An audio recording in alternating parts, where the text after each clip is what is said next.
Wherever you sit, stand, whatever you touch, there is memory and transaction happening all the time. It must be a conscious process. If it's a compulsive process, then you will pay the price for it.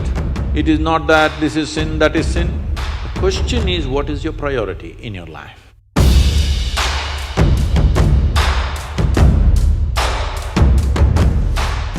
Sadhguru, how can a person stay committed to someone in a relationship? Is it natural to love someone and yet be sexually attracted to others? What should be the proper course of action that should follow, or how does one handle this? See, there is a psychological integrity, there is emotional integrity, but there is a biological integrity also. Integrity does not mean morality. Integrity means you create a situation where it works best for you. So when we say integrity, suppose I say, there is a certain integrity to my body, this means it's strong and resistant to a whole lot of things, isn't it? It doesn't mean I'm morally stuck in something. So I'm talking about… I want you to understand the word integrity in that context. We're talking about integrity in terms of strength of this life. So if that is the thing, is it true? Do you remember how your great-great-great-great-great-grandmother 10 generations ago looked like?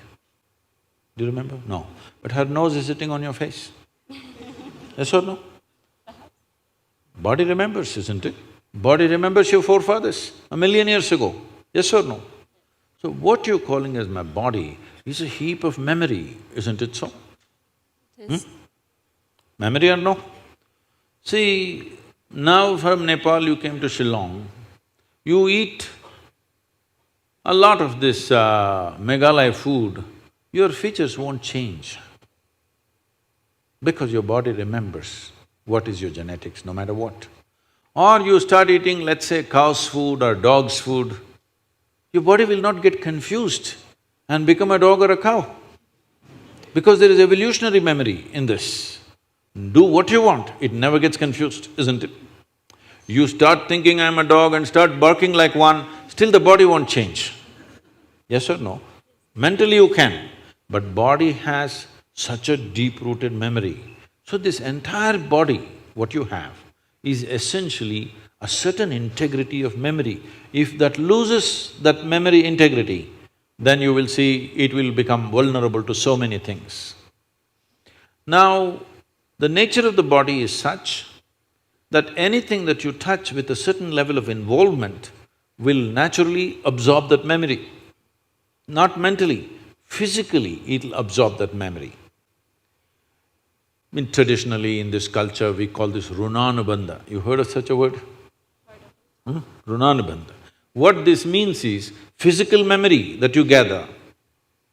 Why people… you will see this with people, let's say in their home, they will go and sit in one place. This will usually the older people you will see, they want to go and sit in the same place. They won't sit in another place. Have you noticed this? Even your dog, he comes, if he wants to sit here, he'll smell this, he'll smell that, he'll smell that, he'll smell that. And after much searching, he will settle down in that particular place. Next time you chase him somewhere, he comes, he goes and sits in the same place. Because there is memory. Today there is forensic equipment where you're sitting here right now, you went away. After 2, 3, 8 hours, if they come, not with a dog can easily do it. But with forensic equipment, we come here and just check this chair and we know it was you who was sitting here, not somebody else. So there is memory. Wherever you sit, stand, whatever you touch, there is memory and transaction happening all the time.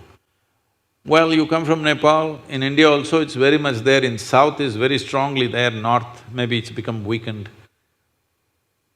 People never give salt to another person. Do you know this? Here also? If somebody gives you salt, you say, please keep it there. Because there are certain materials which transmit memory much better than others. Salt, sesame seeds, lemons, like this if you give traditional people, they'll say, keep it there, I will take it. because they don't want to develop runanabandha with you.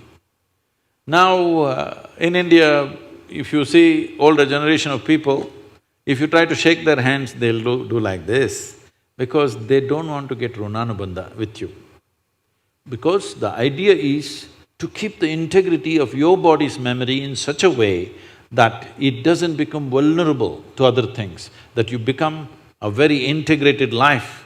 If you want to nurture yourself to be a certain possibility, then you have to maintain the memory integrity. This is what runanabandha means. You keep your physical memory to the minimal.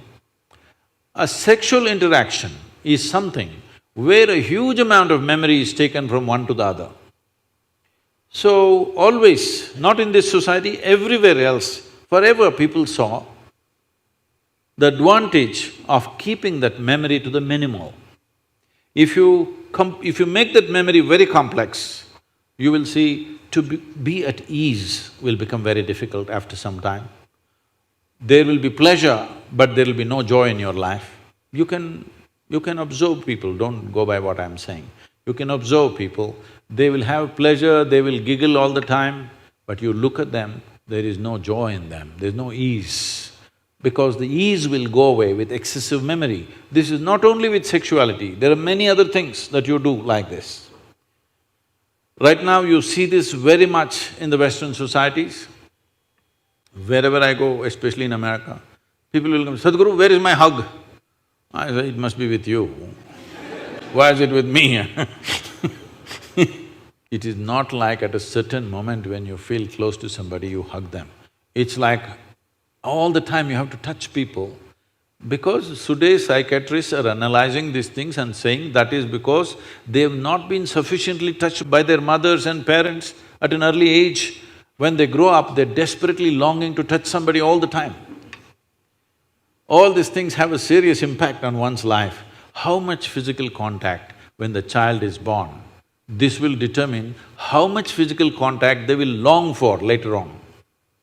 And the memory of what an infant picks up from the mother at that time, because till a child becomes 4.5 years of age, in many ways, energy-wise, it's not a separate life, it's still attached to the mother's body.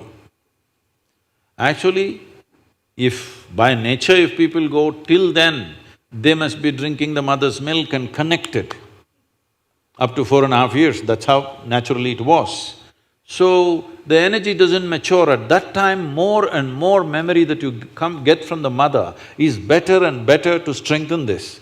But once the child begins to move out and becomes an individual, life is organizing itself. People come to me and say, Sadhguru, can you bless my daughter, can you bless my son? First thing I ask is, how old? If they say 15, 16, 18, all right. If they're over 21, I say no. Because me blessing you, blessing will not go to your child. You may still think emotionally that's my child, but as far as life is concerned, it's become fully separate. Generally, the course of life is considered to be approximately 84 years or 1008 cycles of the moon. The cycles of the moon and our body is very directly connected. Only because our mother's bodies were in sync with the cycles of the moon, we are born, otherwise we wouldn't be born, isn't it? Hello? So, a full life is considered 1008 cycles of the moon, which will approximately considered as 83 to 84 years. So if one crosses 84, it's considered a full life. In this, the first quarter is the only time when it is connected to parentage. After that, the child must move, because energy-wise, you cannot connect those two lives anymore. So that is when the longing, if you have not created enough integrity within yourself, the longing for another body multiplies. Even though the hormonal phase may be higher between 15 to 20, the longing to bind and bond with somebody increases after 21 years of age, because unknowingly you're like a satellite who fell off the main mother. You come off the motherboard. Now you want to attach to something unless you find some integrity. This is why between 12 and 18, one must do lot of sadhana to strengthen the body, so that you don't desperately bind yourself to something or somebody. You must consciously, if you wish to take a partner, it must be a conscious process. If it's a compulsive process, then you will pay the price for it. This is not a question of morality. It is not that this is sin, that is sin. The question is, what is your priority in your life? If your priority is to make this life rise to a higher possibility, then you must be conscious. If you want to somehow live and go, it's okay.